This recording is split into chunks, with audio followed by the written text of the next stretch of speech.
Assalamu alaikum dear students. Today our topic of discussion is what is project planning and management. आज के इस lecture में हम project planning and management को study करेंगे। Last lecture में हमने डिफरेंट सॉफ्टवेयर मॉडल्स को स्टडी किया था, लाइक हमने वाटरफॉल मॉडल को स्टडी किया और उसके बाद हमने अजाइल को स्टडी किया कि हम इन मॉडल्स को क्यों सिलेक्ट करते हैं सॉफ्टवेयर इंजीनियरिंग में कोई भी प्रोजेक्ट को डिज़ाइन करते हुए। आज हमने पढ़ना है कि हम प्रोजेक्ट प्लानिंग कैसे करेंगे या उसकी मैनेजमेंट कैसे करेंगे।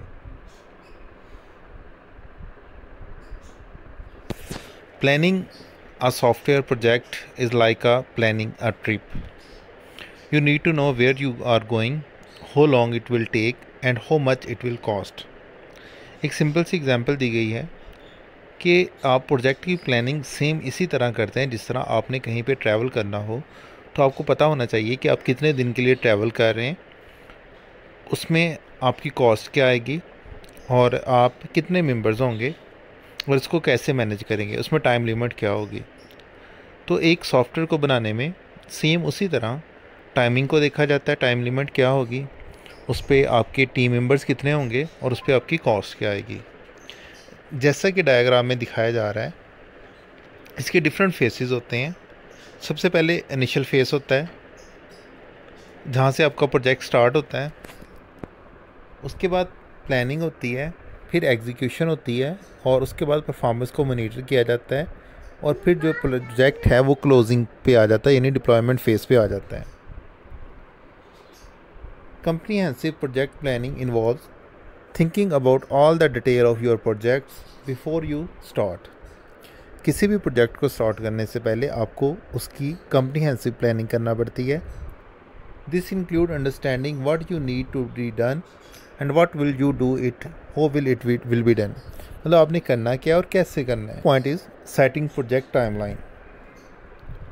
Setting project timelines means decide how long each project of the will take। मतलब ये कि एक जो प्रोजेक्ट है उसको कंप्लीट करने में आपका कितना टाइम लगेगा।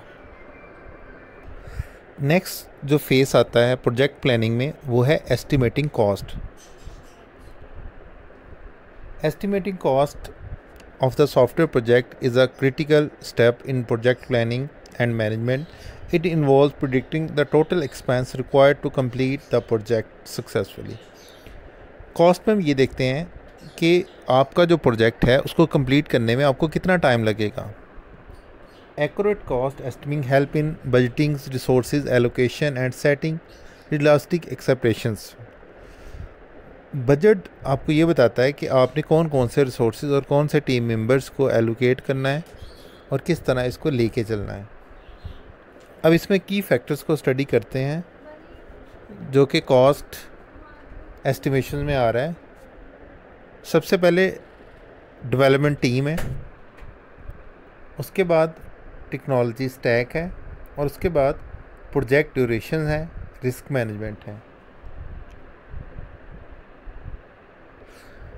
The cost depends on the number of developers, their expertise and their hourly rates.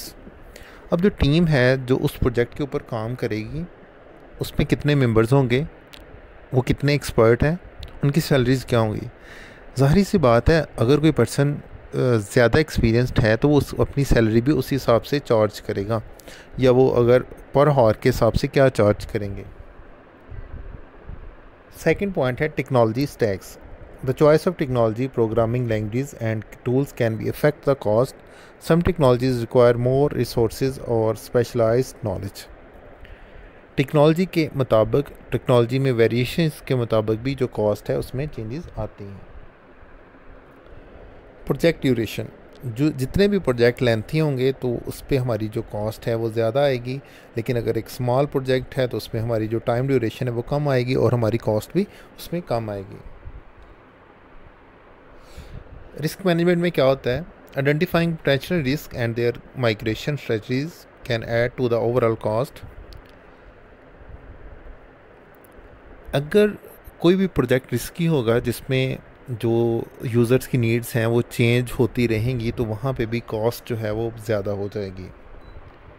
इसके अलावा जो कॉस्ट है उसमें टेस्टिंग, बग फिक्सिंग मतलब टेस्टिंग भी उसको अफेक्ट करती है, क्योंकि टेस्टिंग एक जॉब है। टेस्टर आप मतलब जो अपनी सॉफ्टवेयर को टेस्ट करने के लिए थर्ड पार्टी टूल भी हायर कर सकते हैं, या विद इन कंपनी भी लोग इसको या आपके डेवलपर जो हैं वो इसको टेस्ट करते हैं।